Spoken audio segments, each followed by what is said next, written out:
Good evening. Family and friends of a teenager gunned down at Warradale by a former school friend have sobbed in court as they confronted his killer. Lewis McPherson's father told the teenage shooter he wishes it was him who was shot dead instead of his son.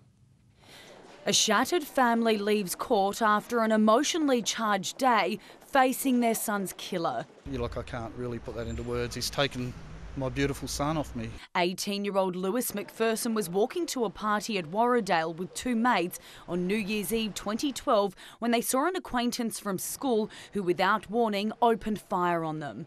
The shooter, who can't be identified as he was 17 at the time, was arrested on the scene a short time later.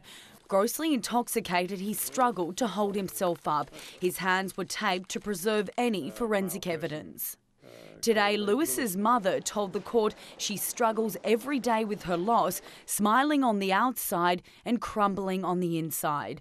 James Lamont, the teenager's best friend, told the killer, "Lewis never judged you for anything you did. He'd often tell me you would someday be good to this earth."